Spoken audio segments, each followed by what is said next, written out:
যেহেতু এক এক বাক্সের প্রবক্তাই ছিল ইসলাম আন্দোলনের আমির এবং সব দলকে এক করেছেন ইসলাম আন্দোলনের আমির, ৮ দলকে একসাথে করার মূল প্রবক্তা এবং মূল নায়ক ছিলেন ইসলাম আন্দোলনের আমির মোহতারাম আমির মুফতি সৈয়দ রেজাউল করিম পীর সাহেব চরমনাই। এখানে একটা বিষয় হলো, আমাদের রাশেদ ভাই বলেছেন ৮ দলীয় জোটের একজন অন্যতম নেতা যিনি, যে ইসলামী আন্দোলনের আমির কোনো সিটের জন্য বের হয়ে যাবে, কোনো আসনের জন্য বের হয়ে যাবে, এমন হতেই পারে না। কারণ ইসলামী আন্দোলন কখনোই ক্ষমতার রাজনীতি করে নেই, আসনের রাজনীতি করে নেই। যদি করতো তো অতীতে আমাদেরকে 30টা আসন 40টা আসন দেওয়ার একাধিকবার প্রলোভন বা আমাদেরকে আশ্বাস দেওয়া হয়েছে, কিন্তু আমাদের আমির কখনোই তার নীতি নৈতিকতার বাইরে গিয়ে কারোর সাথে অতীত আঘাত করেননি, ভবিষ্যতেও আঘাত করবেন না, বর্তমানে করছেন না। এই বিষয়টা আমাদের স্পষ্ট হওয়া দরকার যে আমাদের আমির কোনো আসনের জন্য বের হয়ে আসছে এমন নয়, বরঞ্চ আমাদের আমিরের কথা ছিল আসন বন্টন হবে সকলে এক টেবিলে বসে।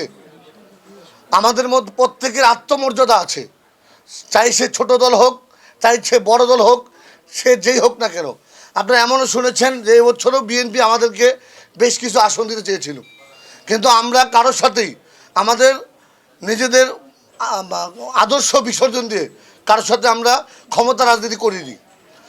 আমাদের আমির মোহতারাম আমির যে কারণে বের হয়ে আসছেন সেটা অনেকেই জানবেন, যে মোহতারাম আমির যেখানে এক টেবিলে বসে আরেকটা দলকে যখন নিয়েছে, এক টেবিলে বসে কোনো আসন বন্টন করা হয়নি।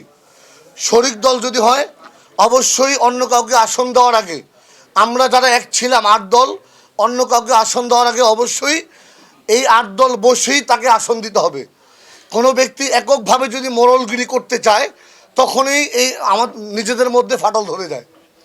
নিজেদের মধ্যে ফাটল ধরা একমাত্র কারণ হয় মোড়লগিরি। আমরা কখনোই আদর্শের বিরুদ্ধে আদর্শ বিসর্জন দিয়ে রাজনীতি করিনি, ভবিষ্যতে করবো না ইনশাআল্লাহ। আমরা চাই ইসলাম দেশ মানবতার পক্ষে যে বা যারা আছে, যে বা যারা থাকবে তাদেরকে নিয়েই বাংলাদেশটা করতে।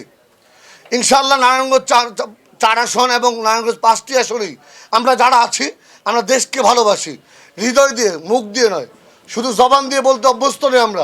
আমরা হৃদয় দিয়ে ভালোবাসি দেশকে। আমরা এই দেশটা করতে চাই সকলকে নিয়ে, যে যেই দল করুক না কেন, যারা ইসলাম দেশ মানবতাকে ভালোবাসে। এই জুলাই অভ্যুত্থানে ইসলামী আন্দোলন যেমন অগ্রণী ভূমিকা পালন করেছে এবং আগামীতে বাংলাদেশ গড়ার জন্য ইসলামী আন্দোলন বাংলাদেশ অগ্রণী ভূমিকা পালন করবে ইনশাআল্লাহ। এবং আমরা আরেকটা প্রশ্নের জবাব আমাদের মাসুম ভাই দিয়েছে, আমরা এতটুকু বলতে পারি অমৃত্যু হয়তো মরে যাব, আমাদের হাদি ভাই যেমন শহীদ হয়েছে আমরা দেশের জন্য হয়তো শহীদ হব, অন্যথায় ইনশাআল্লাহ বিজয় ছিনিয়ে আনার সর্বোচ্চ চেষ্টা আমরা করবো ইনশাআল্লাহ।